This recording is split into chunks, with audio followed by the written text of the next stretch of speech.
আয়নাঘর লিখেছেন হুমায়ুন আহমেদ। লিলিয়ান এক টুকরা ভাজা মাছ মুখে দিয়ে বলল, ইহা খেতে বড় সৌন্দর্য হয়। তাহের হো হো করে হেসে ফেলল। লিলিয়ান ইংরেজিতে বলল, আমার ধারণা আমি ভুল বাংলা বলিনি। হাসছো কেন? তাহের হাসি থামালো না। তার হাসি রোগ আছে।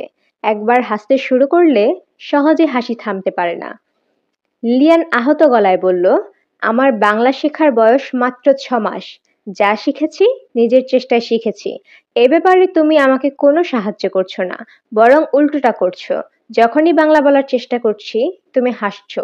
এটা কি ঠিক? তাহের বলল, অবশ্যই ঠিক, 100 ভাগ ঠিক। আমরা বাঙালিরা বিদেশিদের মুখে ভুল বাংলা সহ্য করি না। যতবার তুমি ভুল বাংলা বলবে ততবার আমি হাসবো। মাছ ভাজা মুখে দিয়ে বললে, ইহা বড় সৌন্দর্য হয়। মাছ ভাজার মধ্যে আবার সৌন্দর্য কি? এটা পিকাসোর ছবি না, আবার রবীন্দ্রনাথের কবিতাও না। মাছ ভাজা হলো মাছ ভাজা, বুঝলে? না, বুঝলাম না। মাছ ভাজা খেতে ভালো লাগলে আমি কি কিছুই বলবো না? বলবে খেতে মজা হয়েছে, কিংবা বলবে ভালো হয়েছে। খেতে সৌন্দর্য হয়েছে আবার কি? সুন্দর আমরা খাই না। চাঁদের আলো খুব সুন্দর, তাই বলে কি চাঁদ কেউ খায়? তাহের আবার হেসে উঠল। লিলিয়ান তাহেরের উপর রাগ করার চেষ্টা করছে, পারছে না, কখনো পারে না। তার মনে হয় না কখনো পারবে। লিলিয়ানের বয়স 23, নেপলসের মেয়ে। তাহেরের সঙ্গে তার পরিচয় হয় ইয়েলোস্টোন পার্কে। পরিচয় পর্ব বেশ মজার। লিলিয়ান $30 টিকিট কেটে একটা ট্যুর গ্রুপের সঙ্গে এসেছে এখানে। এই শহরে প্রথমবার একা এসেছে সে। যা দেখছে তাই তার ভালো লাগছে। সে মুগ্ধ হয়ে একের পর এক ছবি তুলে যাচ্ছে। সে লক্ষ্য করলো কালো, লম্বা মতো, ঝাঁকড়া চুলের একটি ছেলে তার দিকে তাকিয়ে হো হো করে হাসছে। রূপবতী মেয়েদের আশেপাশে যেসব ছেলেরা থাকে তারা তাদের অজান্তেই অনেক অদ্ভুত আচরণ করে, কিন্তু এরকম অশালীন ভঙ্গিতে দাঁত বের করে কখনো হাসে না। লিলিয়ান ব্যাপারটা অগ্রাহ্য করার চেষ্টা করলো, কিন্তু অগ্রাহ্য করা যাচ্ছে না। যতবারই সে ছবি তুলছে ততবারই মানুষটা মুখের সব কটা দাঁত বের করে হাসছে।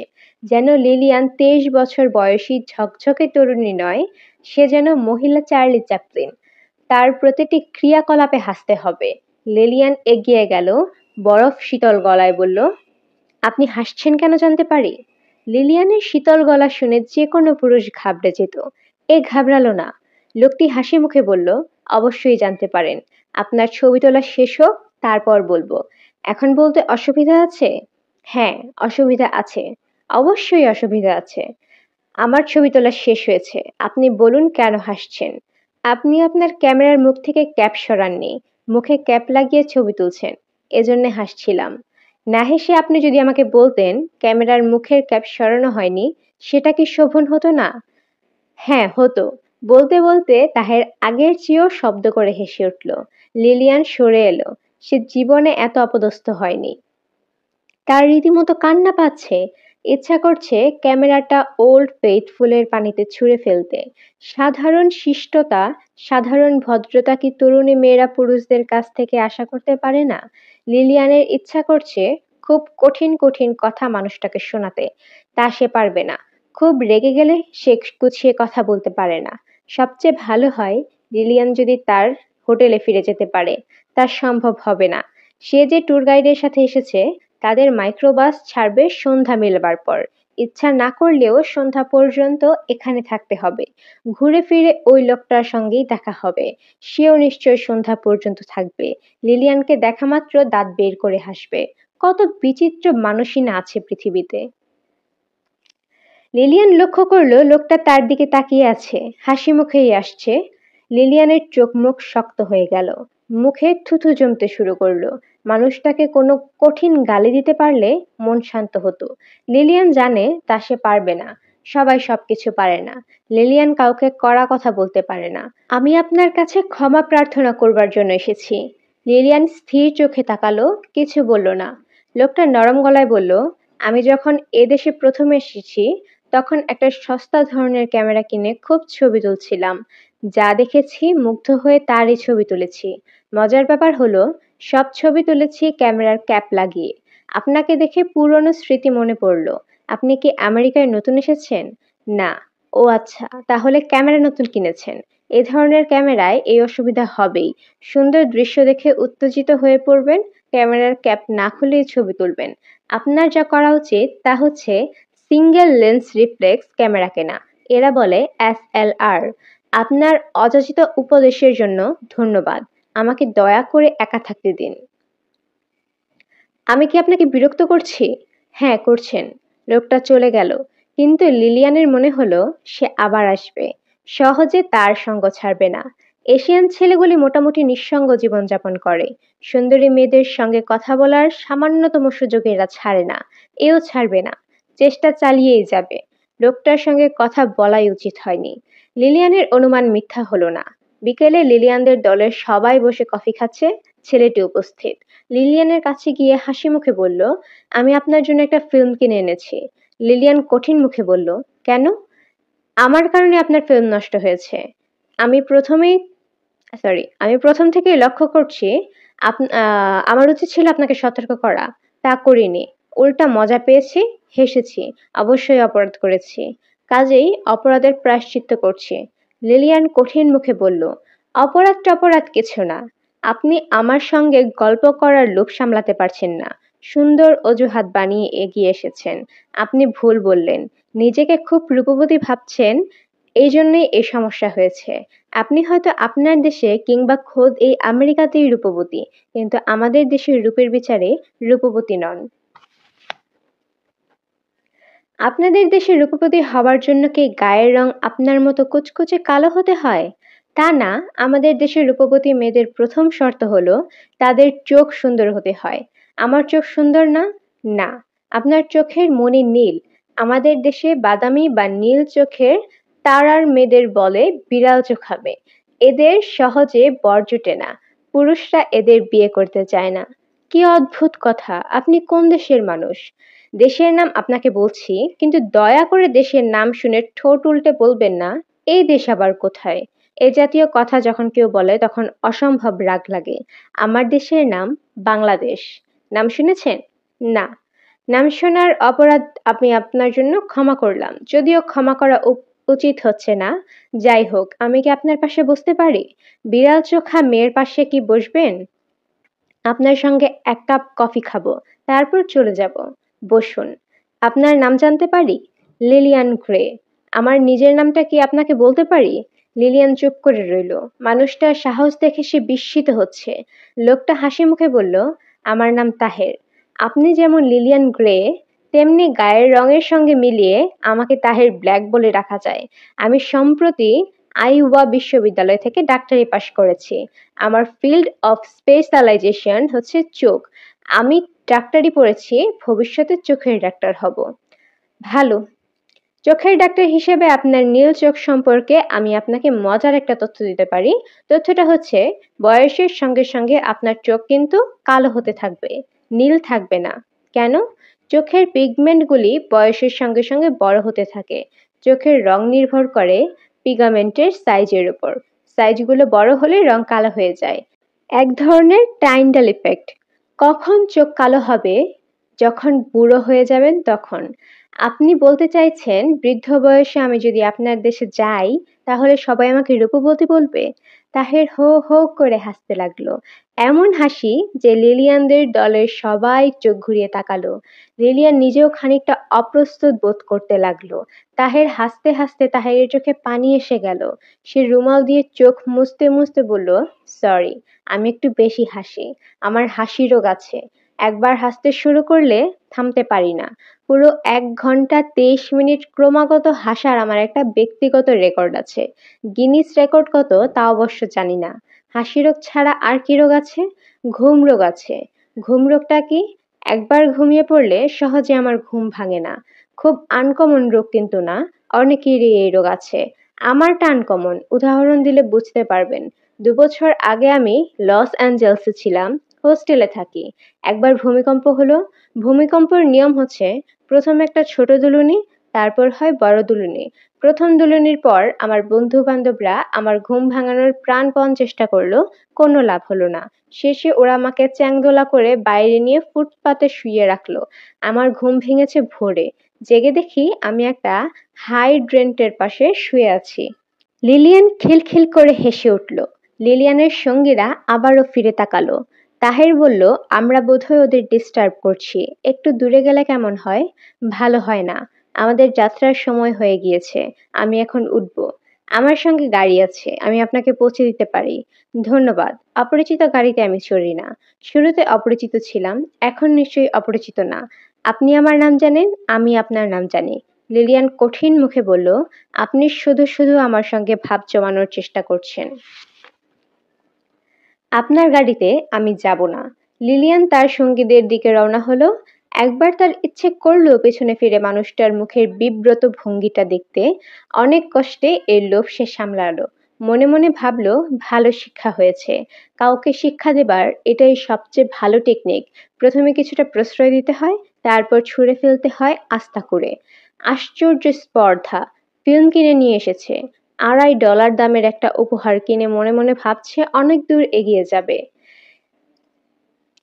লিলিয়ান ডরমিটরিতে থাকে না, রুমিং হাউসে থাকে। রুমিং হাউসগুলো ইউনিভার্সিটির কোনো ব্যাপার না, ব্যক্তি মালিকানায় চলে। বাড়িওয়ালারা সস্তায় ভাড়া দেয়।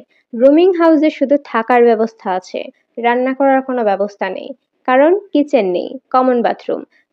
মাসে $40 এর চেয়ে বেশি কিছু আশা করাও অবশ্য অন্যায়। এর চেয়ে বেশি খরচ করে ডরমিটরিতে জায়গা নেয়া লিলিয়ানের সাধ্যের বাইরে। পিকনিক করতে এসে $50 খরচ হয়ে গেছে। এই মাসটা তার কষ্টে যাবে। কয়েকটা বই কেনা দরকার, এই মাসে কেনা হবে না। ভেবেছিল মার জন্মদিন উপলক্ষে মাকে লং ডিস্টেন্স কল করবে, তাও সম্ভব হবে না। 3 মিনিট কথা বলতেই লাগে $18। তাছাড়া মার সঙ্গে 3 মিনিট কথা বলাও যাবে না। একবার টেলিফোন হাতে পেলে তিনি ছাড়বেন না, রাজ্যের কথা বলতে থাকবেন। লিলিয়ান যদি বলে, এখন রাখি মা, বিল উঠছে, মা বলবেন, আরেকটু, জরুরি কথাটা বলাই হয়নি। তোর পজার চাচা ওইদিন কি করেছে শোন। ওই লোকটার আক্কেল বলে এক জিনিস এখনো হলো না। এদিকে তার ডেন্টিস্ট বলছে তার নাকি 3টা আক্কেল দাঁত। এমন কথা কি কখনো শুনেছিস? 3টা আক্কেল দাঁত! বিছানায় এপাশ ওপাশ করে লিলিয়ানের ঘুম এলো শেষ রাতে। ঘুম আসার প্রায় সঙ্গে সঙ্গে সে একটা অদ্ভুত স্বপ্ন দেখল। সে অপরিচিত একটা নদীর পাড়ে দাঁড়িয়ে আছে। বিশাল নদী, পানিতে কানায় কানাতে ভর্তি এই নদীর আশেপাশের বন সব জোছনায় থই থই করছে। হঠাৎ মাঝ নদীতে কালো মতো কি দেখা গেল, স্রোতের প্রবল টানে ভেসে যাচ্ছে। লিলিয়ান দেখতে পাচ্ছে না, তবু পরিষ্কার বুঝতে পারছে নদীর স্রোতে যে জিনিসটা ভেসে যাচ্ছে তা একটি মৃতদেহ।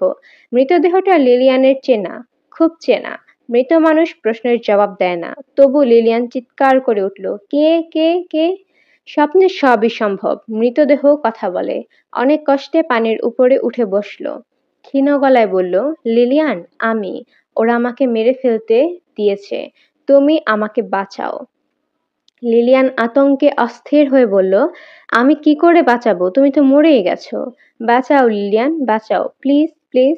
এই সময় নদীর স্রোত বেড়ে গেল, জলের প্রবল টান উপস্থিত হলো। শো শো শব্দ হতে লাগলো।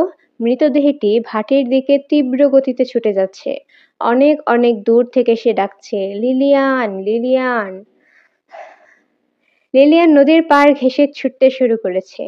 খানাখন্দ ঝোপঝাড় ভেঙে সে ছুটছে। মনে হচ্ছে সে আর দৌড়াতে পারবে না, হুমড়ি খেয়ে পড়বে। মৃতদেহ এখনো তাকে ডাকছে। মৃতদেহের কণ্ঠস্বর ক্ষীণ, সেই স্বর বাতাস ভাসিয়ে নিয়ে যাচ্ছে, লিলিয়ানের কান পর্যন্ত পৌঁছাতে পারছে না। এই অবস্থায় লিলিয়ানের ঘুম ভাঙল। তার সমস্ত শরীর ঘামে ভিজে গেছে। জেগে ওঠার পরেও সে অনেকক্ষণ ভয়ে ঠকঠক করে কাঁপতে লাগলো।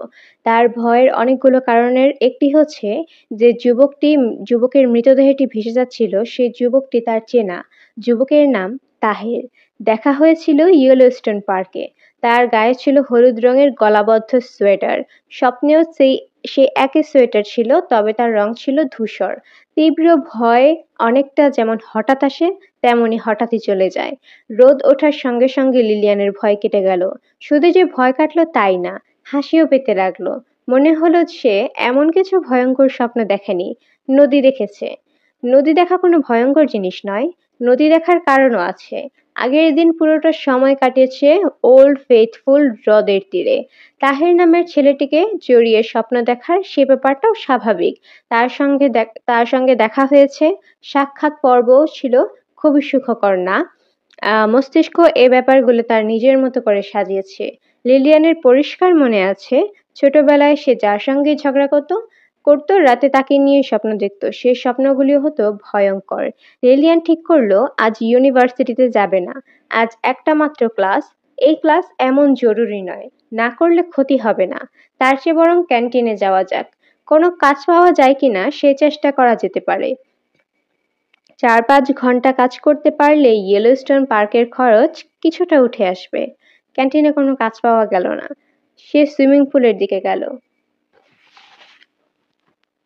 অকারণে যাওয়া। সাঁতার কাটতে হলে টিকিট লাগবে। তার টিকিট কাটার মতো ডলার নেই। কি অদ্ভুত এই দেশ আমেরিকা! কারো মুখে ডলার ছাড়া কোনো শব্দ নেই।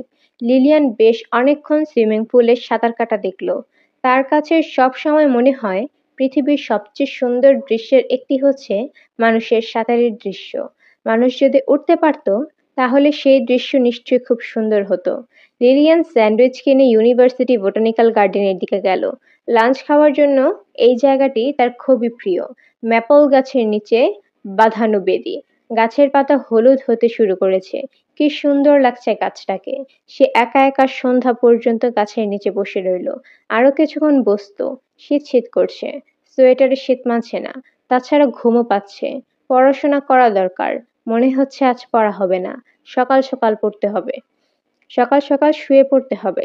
আশ্চর্য ব্যাপার, আজ রাতেও লিলিয়ানের ঘুম হলো না। শেষ রাতের দিকে তন্দ্রামতো হলো। তন্দ্রায় দেখল দুঃস্বপ্ন। আগের রাতের স্বপ্নটাই অন্যভাবে দেখা। সে এবং তাহের দৌড়াচ্ছে, প্রাণপণে ছুটছে। তাদের তাড়া করছে ভয়ঙ্কর কিছু মানুষ। তাহের বলছে, লিলিয়ান আমার হাত ধরো। আমি দৌড়াতে পারছি না। প্লিজ আমার হাত ধরো। প্লিজ। লিলিয়ান চিৎকার করে জেগে উঠল। নিজেকে শান্ত করতে তার সময় লাগলো। হিটিং কয়েল দিয়ে 1 কাপ গরম কফি খেয়ে মাকে চিঠি লিখতে বসলো। মা, আমার কি জানি হয়েছে। দুঃস্বপ্ন দেখছি। ভয়ঙ্কর দুঃস্বপ্ন। আমার রাতে ঘুম হচ্ছে না। তুমি চার্চে গিয়ে আমার নামে 2টা বাতি জ্বালিও। এই পর্যন্ত লিখেই লিলিয়ান চিঠি ছিঁড়ে ফেলল। এ ধরনের চিঠি মাকে দেওয়ার কোনো মানেই হয় না। তিনি শুধু শুধু দুশ্চিন্তায় পড়বেন। তার হাঁপানির টান উঠে যাবে। সে একটা নতুন চিঠি লিখল। সেখানে খুব সুন্দর করে লেখা হলো, ইয়েলোস্টোন পার্কে বেড়াতে যাওয়ার বর্ণনা, ইউনিভার্সিটি সুইমিং পুলের সাঁতারের আনন্দ বিবরণ। ভোর 7টায় সে তৈরি হলো ইউনিভার্সিটিতে যাওয়ার জন্য। আয়নায় একবার নিজেকে দেখল। দুরাত ঘুম হয়নি কিন্তু চেহারায় ক্লান্তির কোনো ছাপ নেই। তার নিজের কাছে মনে হলো আজ তার চোখ অন্য দিনের চেয়েও বেশি উজ্জ্বল। আজ লাঞ্চ আওয়ারের আগে কোনো ক্লাস নেই, কিন্তু টার্ম পেপার জমা দিতে যেতে হবে। লাইব্রেরিতে বইপত্র ঘাটাঘাটি করতে হবে। বিরক্তিকর কাজগুলির মধ্যে একটি, যে বইটি তার প্রয়োজন দেখা যাবে সেটি ছাড়া বাকি সব বইই আছে। এক একদিন এক একজনের ভাগ্য খুবই ভালো থাকে। আজ লিলিয়ানের ভাগ্য খুবই ভালো। যে বইগুলো তার দরকার ছিল সেই বইগুলো সে পেয়ে গেল। বাড়তি পেল একটি মনোগ্রাফ। তার টার্ম পেপারের সঙ্গে মনোগ্রাফের কোনো ব্যাসকম নেই। ঢুকেই টুকে ফেললেই হয়। 2 ঘন্টার মধ্যে টার্ম পেপারের লেখা শেষ হলো। লিলিয়ান কফি হাউসে কফি খেতে গেল। ঘুম লাগছে। কফি খেয়ে ঘুম তাড়াতে হবে, নয়তো ক্লাস করা যাবে না। কফি হাউস ছাত্রছাত্রীতে ঠাসা। এখন লাঞ্চ আওয়ার। কফি শপে এত ভিড় থাকার কথা নয়। আজ এত ভিড় কেন? আজ কি সস্তায় কফি দিচ্ছে, নাকি ফ্রি কফি দিচ্ছে?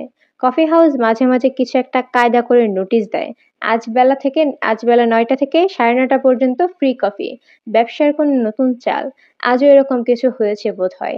লিলিয়ান কফির মগ হাতে একটা জায়গা খুঁজছে, তখন শুনল হাত উঁচিয়ে কে তাকে ডাকছে।